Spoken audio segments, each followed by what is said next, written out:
RSS ಅಂದ್ರೆ ಕಾಂಗ್ರೆಸ್ನವರಿಗೆ ಚಡ್ಡಿ ತೇವವಾಗುತ್ತೆ ಅಂತ ಹೇಳಿ ಚಿಕ್ಕಬಳ್ಳಾಪುರದಲ್ಲಿ ಬಿಜೆಪಿ ಜಿಲ್ಲಾಧ್ಯಕ್ಷರಾದ ಸೀಕಲ್ ರಾಮಚಂದ್ರಗೌಡ ಅವರು ಹೇಳಿದರು. ಸಚಿವರಾದ ಪ್ರಿಯಾಂಕ್ ಖರ್ಗೆ ಆರ್ಎಸ್ಎಸ್ ಬ್ಯಾನ್ ಮಾಡುವಂತೆ ಸಿಎಂಗೆ ಮನವಿ ಪತ್ರ ಬರೆದಿರುವಂತಹ ಕುರಿತು ನಗರದಲ್ಲಿ ಸುದ್ದಿಗಾರರೊಂದಿಗೆ ಮಾತನಾಡಿದಂತಹ ಅವರು, ಇವತ್ತು ಆರ್ಎಸ್ಎಸ್ ಇಲ್ಲ ಅಂದ್ರೆ ಎಲ್ಲರನ್ನ ಪಾಕಿಸ್ತಾನಕ್ಕೆ ಕಳಿಸ್ತಾ ಇದ್ರು. ದೇಶ ಉಳಿದಿದೆ ಅಂದ್ರೆ ಅದು ಆರ್ಎಸ್ಎಸ್ ನಿಂದ. ದೇಶ ಉಳಿವಿಗಾಗಿ ಆರ್ಎಸ್ಎಸ್ ಕಟ್ಟಲಾಗಿದೆ. ಯಾವುದೇ ದೊಣ್ಣೆ ನಾಯಕನಿಂದ ಆರ್ಎಸ್ಎಸ್ ತೆಗೆಯೋದಕ್ಕೆ ಸಾಧ್ಯವಿಲ್ಲ ಅಂತ ಹೇಳಿ ಸೀಕಲ್ ರಾಮಚಂದ್ರಗೌಡ ಅವರು ಹೇಳಿದ್ದಾರೆ. ಭಾರತ ದೇಶದಲ್ಲಿ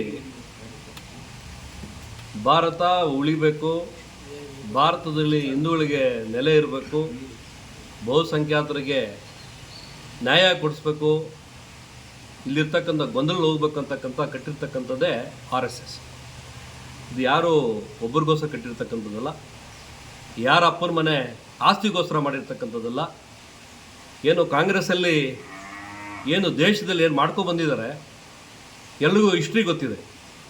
ಸಾಕಷ್ಟು ಬಾರಿ ಆರ್ಎಸ್ಎಸ್ನ ಕಿತ್ತಾಕಬೇಕು ಅಂತ ಹೇಳ್ಬಿಟ್ಟು ಪ್ರಧಾನಮಂತ್ರಿಗಳೇ ಪ್ರಯತ್ನ ಮಾಡಿ ಕಿತ್ತಾಕಿದ್ರು, ಮತ್ತು ವಾಪಸ್ ಅವರೇ ಪರ್ಮಿಷನ್ ಕೊಟ್ಟು ಮತ್ತು ಆರ್ಎಸ್ಎಸ್ನ ಪರ್ಮಿಷನ್ ಕೊಟ್ಟು ಇವತ್ತು ದೇಶದಲ್ಲಿ ಆರ್ಎಸ್ಎಸ್ಸಲ್ಲಿ ಇರ್ತಕ್ಕಂಥದ್ದು ಒಂದೊಂದು ಬೀದಿಯಲ್ಲಿ ಕೂಡ ಇವತ್ತು 100 ವರ್ಷದ ಸಂಭ್ರಮ ಆಚರಣೆ ಮಾಡಿರ್ತಕ್ಕಂಥದ್ದು ನೋಡ್ತಾ ಇರ್ತಕ್ಕಂಥದ್ದು.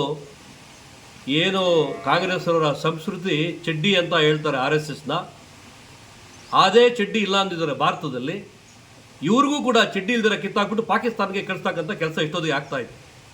ಇವತ್ತೇನೊಂದು ಭಾರತ ಉಳಿದಿದೆ ಅಂತ ಹೇಳಿದ್ರೆ, ಇವರೆಲ್ಲ ಚಡ್ಡಿ ಉಳಿದಿದೆ ಅಂತ ಹೇಳಿದ್ರೆ ಆರ್ಎಸ್ಎಸ್ಸಿಂದ ಉಳಿದಿದೆ.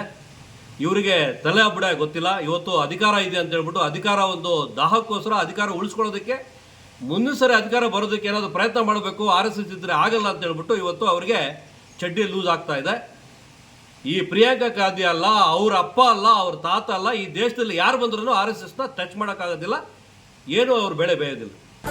ನ್ಯೂಸ್ ಅಲರ್ಟ್ ನಿಮ್ಮಿಂದ ನಿಮಗಾಗಿ.